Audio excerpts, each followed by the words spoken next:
नमस्ते दोस्तों। हमारे शरीर में से जैसे कि नाक, मुंह, यूरिन से कहीं पर से भी खून निकल सकता है, लेकिन अगर मल से खून निकलता है तो वो काफ़ी डेंजरस हो सकता है। मल से खून निकलता है तो वो काफ़ी गंभीर बीमारियों में भी कन्वर्ट हो सकता है। आपने भी आपके लाइफ टाइम में कभी महसूस किया होगा कि मल से अगर खून निकलता है तो हम परेशान हो जाते हैं कि ये खून कैसे निकला, क्यों निकला, इसके पीछे क्या कारण हो सकते हैं, अभी मुझे क्या सॉल्यूशन इसके लिए इंस्टेंटली कराना चाहिए। ऐसे सारे सवाल आपके मन में आना चालू हो जाते हैं। और मल से अगर खून निकलता है और ऐसी परेशानी के साथ आप इस वीडियो तक आ चुके हो तो ये वीडियो अंत तक जरूर देखना। इन सारे सवालों का जवाब आज के इस वीडियो में मैं देने वाला हूँ।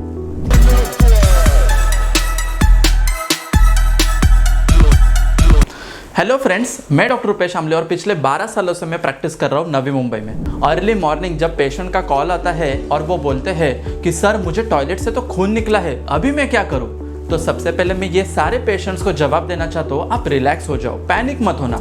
टॉयलेट के मार्ग से अगर आपके खून निकलता है तो वो भले ही आपके लिए इमरजेंसी होगी, लेकिन इतना अर्जेंटली उसके ऊपर ध्यान देना ज़रूरी नहीं है। सबसे पहले आप समझ लो कि ये खून किन कारणों के वजह से आपको निकला है। मेडिकल लैंग्वेज में इसी प्रॉब्लम को कहा जाता है ब्लड स्टूल या फिर रेक्टल ब्लीडिंग। बेसिकली ये जो प्रॉब्लम होता है इसके पीछे कौन से कलर का आपका ब्लड निकलता है उसके ऊपर से हमें ये पता चल सकता है कि ये ब्लड कहाँ से निकल रहा है। मल मार्ग से जो भी ब्लड निकलता है वो बेसिकली 2 कलर का होता है। अगर आपका मल मार्ग से निकलने वाला ब्लड एकदम रेड कलर का होगा तो वो रेक्टम की जगह से या एनल की जगह से निकला हुआ ब्लड है। और अगर आपका जो स्टूल में ब्लड आता है वो ब्लैक कलर का होगा या ब्राउन कलर का होगा तो वो आपके आंतों के प्रॉब्लम के वजह से आता है। इसी के ऊपर हमें ये पता चल सकता है कि आपका ब्लड रेड कलर का है या ब्लैक कलर का है। उसके अनुसार अनुमान लगाया जा सकता है कि वो ब्लीडिंग कहाँ से हो रहा है। जब भी आपको मल मार्ग से यानी कि मल से अगर खून निकलता होगा तो इमरजेंसी में उसको स्टॉप करने के लिए आपको एक मॉलिक्यूल लेना बहुत ज़रूरी है जिसका नाम है ट्रेनिक्सामिक एसिड। ये जो मेडिसिन होता है ये डॉक्टर के प्रिस्क्रिप्शन के बिना आपको मिल नहीं सकता। यानी कि ट्रेनिक्सामिक एसिड अगर हम लेते हैं और उसके 2 से 3 खुराक अगर हम लेते हैं तो हमारा ये जो ब्लीडिंग का प्रॉब्लम है वो इंस्टेंटली कम हो जाता है। उस टाइम से मल से खून निकलना बंद हो जाता है। लेकिन आपको ये मल से निकलने वाला खून परमानेंटली अगर आपको सही करना है तो उसके पीछे के कारण आपको समझ लेने चाहिए। इसके पीछे का सबसे पहला कारण होता है कॉन्स्टिपेशन। अगर हमें कॉन्स्टिपेशन है, हार्ड स्टूल है या फिर किन किन कारणों के वजह से अगर हमारे मल में कठिनता होती है जो पास करते समय हमें जोर लगाना पड़ता है। तो देखो दोस्तों, टॉयलेट की जगह इस प्रकार से होती है और यहाँ से अगर ये टॉयलेट जो होता है वो बाहर आने की कोशिश करता है लेकिन उसको उतनी जगह नहीं मिल पाती या फिर वो जो काफ़ी हार्ड होता है तो वो टॉयलेट जो होता है वो ईजिली पास नहीं हो पाता। उस वजह से उस जगह पर हम जोर देते हैं। जोर देने से वो जो जगह होती है वहाँ पर छोटे छोटे क्रैक्स आने लगते हैं और ये क्रैक्स यानी कि जो फ्रेश इंजरी हो जाती है उसी वजह से आपको मल के साथ ब्लड आ सकता है या मल बाहर आने के बाद उसके बाद खून आ सकता है या फिर मल को चिपक के ही खून निकलने लगता है। तो यानी कि ये जगह पर फिशर जैसी कंडीशन उत्पन्न होती है जिस वजह से आपको रेड कलर का ब्लड आपके टॉयलेट के साथ आ सकता है। मल से अगर खून निकलता है तो उसके पीछे का दूसरा रीज़न हो सकता है हेमोरॉइड्स। हेमोरॉइड्स को बोली भाषा में पाइल्स भी कहा जाता है। बेसिकली जब भी हमें कॉन्स्टिपेशन होता है जिसके वजह से पेट साफ करते समय अगर हम जोर देते हैं तो टॉयलेट की जगह पर यानी कि रेक्टल रीजन पे जो भी ब्लड वेसल्स होते हैं उनमें काफ़ी ब्लड भर जाता है और ब्लड के तनाव के वजह से वो जो ब्लड वेसल्स है वो इलास्टिसिटी खो देते हैं जिसके वजह से वो बाहर आने लगते हैं और इसी प्रॉब्लम को कहा जाता है हेमोरॉइड्स। और बेसिकली जब ये कंटिन्यूअस प्रोसेस हमारे शरीर में चलती चली जाती है तो उसके वजह से ये ब्लड वेसल्स कभी कभी रप्चर हो जाते हैं और उसके वजह से फ्रेश ब्लीडिंग रेक्टम की जगह से हो जाता है।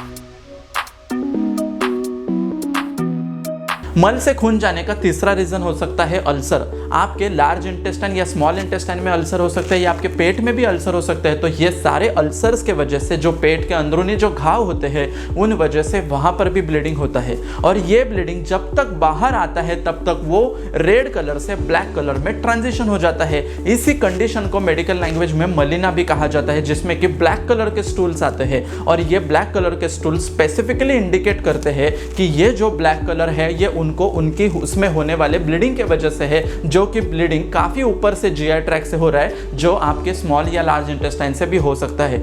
अल्सरेटिव कोलाइटिस या क्रॉन्स डिसीज जैसे भी कुछ बीमारियां होती है जिनमें इस प्रकार से रेक्टल ब्लीडिंग हो जाती है।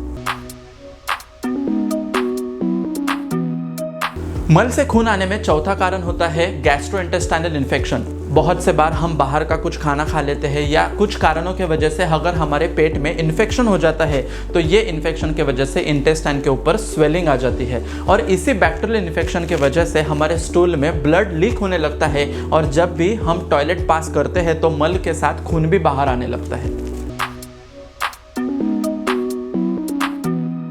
मल से खून आने का पांचवा रीजन हो सकता है कैंसर। बहुत से बार ये जब मल से खून बाहर आता है तो उसमें पेन बिल्कुल भी नहीं होता है और पेनलेस अगर ब्लीडिंग आपको रेक्टल की जगह से हो रही है, काफ़ी दिनों से हो रही है, तो उसके पीछे का रीज़न आपको कोलोन कैंसर या रेक्टल का कैंसर भी हो सकता है। ये जो कैंसर्स होते हैं ये अपने शरीर में बहुत दिनों तक पनपते रहते हैं और इसी प्रकार से मल से खून बार बार आना और हम इसको इग्नोर करना, यही उसके पीछे की मेन पैथोलॉजी होती है। रेक्टल ब्लीडिंग के लक्षण क्या होते हैं? बेसिकली इसमें जो पहला लक्षण होता है कि मल के साथ खून का निकलना, ये तो सेल्फ डायग्नोजेबल होता है। उस व्यक्ति को इमीडिएटली पता चल जाता है कि उनके मलद्वार से खून निकल रहा है। ये जो खून निकलता है ये कभी कभी टॉयलेट होने के पहले निकल जाता है, कभी कभी टॉयलेट के साथ चिपक के ही खून निकलता है या फिर टॉयलेट हो जाने के बाद उसके बाद उसमें से खून निकलता है। खून के कुछ बूंदे गिरती रहती है या खून लगभग एक धारा के जैसा निकलते जाता है और जब भी ये खून निकलता है तो हम काफ़ी वीकनेस फील करते हैं कि कुछ लोगों को पेट में दर्द भी होने लगता है या उनका सडन वेट लॉस या वजन कम होने लगता है, उनके शरीर का हीमोग्लोबिन कम होने लगता है। तो इस प्रकार से सारे सिम्टम्स मल से अगर खून निकलता है तो उसमें दिखाई देते हैं। मल से अगर खून निकलता है तो उसका निदान करने के लिए सबसे बेस्ट टेस्ट है स्टूल एग्जामिनेशन। आपको स्टूल का कुछ सैंपल जो होता है वो लेबोरेटरी में टेस्टिंग के लिए देना होता है और इस स्टूल के सैंपल में उसमें ब्लड के पार्टिकल्स या ब्लड का प्रेजेंस है या नहीं ये डायग्नोस किया जाता है। जैसे अगर इस टेस्ट से ये बात पता नहीं चलती है तो उसके लिए एडवांस कुछ टेक्नोलॉजीज होते हैं कि जैसे सिटी स्कैन या MRI करा लिया जाता है पेट का, जिससे हमें यह डायग्नोसिस कंफर्म हो जाता है कि आपके रेक्टम से ब्लीडिंग हो रही है या नहीं हो रही है। अगर मल से खून निकलता है तो डेफिनेटली आपको वैद्यकीय सलाह लेनी तो बहुत ज़रूरी है, क्योंकि मल से अगर खून निकलता है तो वो काफ़ी गंभीर बीमारियों का स्वरूप ले सकता है। लेकिन ये मल से अगर खून निकलता है और इमीडिएटली आपको कुछ सोल्यूशन कराना चाहिए तो डेफिनेटली आप ये होम रेमेडीज़ यूज़ कर सकते हो।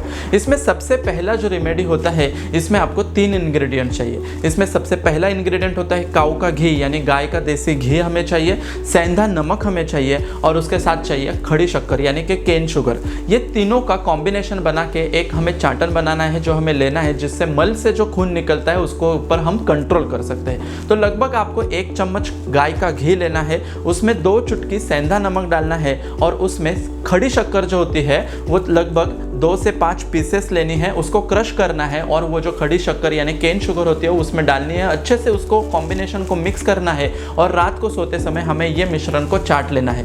लगभग 5 से 10 दिनों के लिए अगर हम ये कॉम्बिनेशन लेते हैं तो डेफिनेटली हमें इससे बहुत अच्छा फायदा होता है।